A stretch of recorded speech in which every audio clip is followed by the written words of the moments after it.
ఒకే రాష్ట్రం ఒకే రాజధాని అమరావతి బిల్లును పార్లమెంటు ఉభయ సభలు ఆమోదించడం శుభపరిణామం అని క్లస్టర్ ఇన్ఛార్జ్ జేదుపాటి రామయ్య అన్నారు.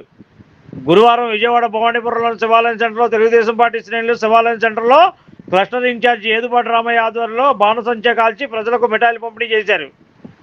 ఈ సందర్భంగా క్లస్టర్ ఇన్ఛార్జ్ జేదుపాటి రామయ్య మాట్లాడుతూ అమరావతి ఆకాంక్ష నెరవేరడం రాష్ట్ర ప్రజలందరి విజయం అని కొనియాడారు. గత 5 ఏళ్లుగా అమరావతి రైతులు మహిళలు చేసిన పోరాటానికి నేడు పార్లమెంటు సాక్షిగా న్యాయం జరిగిందని అన్నారు.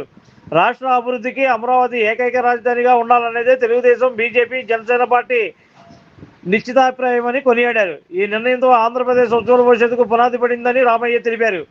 ఈ వేడుకల్లో స్థానిక టీడీపీ అధ్యక్షులు పత్తి నాగేశ్వరరావు, సంతోష్, ప్రధాన కార్యదర్శి పచ్చవ మల్లికార్జున, నెలకుర్తి వెంకట్రావు, స్రవంతి, ఆలీ, రమేష్, నాగభూషణం, ప్రసాద్, మైనార్టీ సెల్ నాయకులు ఆలీ, నజీబ్, అనుబంధ విభాగాల నాయకులు బ్రహ్మారెడ్డి, సీతా, చంద్రశేఖర్, కాశీ మరియు తెలుగుదేశం పార్టీ నాయకులు, కార్యకర్తలు, తెలుగుదేశం పార్టీ మహిళలు పెద్ద ఎత్తున ఈ కార్యక్రమంలో పాల్గొన్నారు.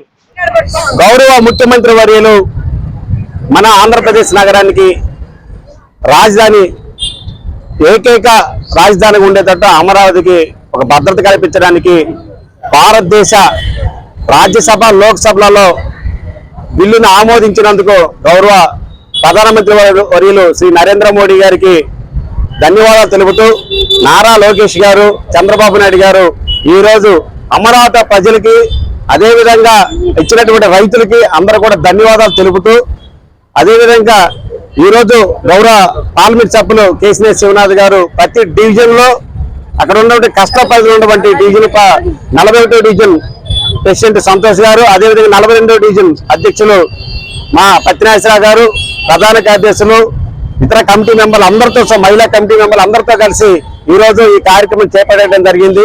డివిజన్ లో అన్ని వైపులు తిరుగుతూ జైహో అమరావతి అంటూ ప్రజలందరికీ తెలియజేస్తూ ఈ అమరావతి యొక్క ఖ్యాతిని ఇవాళ బిల్లు పాస్ అయిన విధానాన్ని ప్రజలకు తీసుకెళ్తూ ఈ శివాలయం సెంటర్ లో మా 42వ డివిజన్ 41వ డివిజన్ తరఫున సంబరాలు చేసుకున్నాము.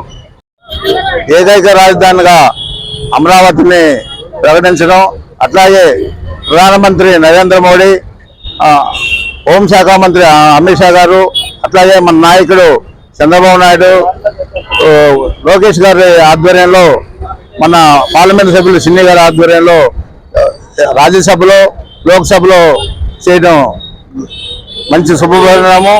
ఇట్లాగే 3 ముక్కలు చేసిన జగన్ ఇప్పటికి కూడా రాజధాని ఇది కరెక్ట్ కాదు, ఏ రాజధాని ఎక్కడ ప్రకటించలేదు అనే అబద్ధాల్లో చెప్తున్నాడు.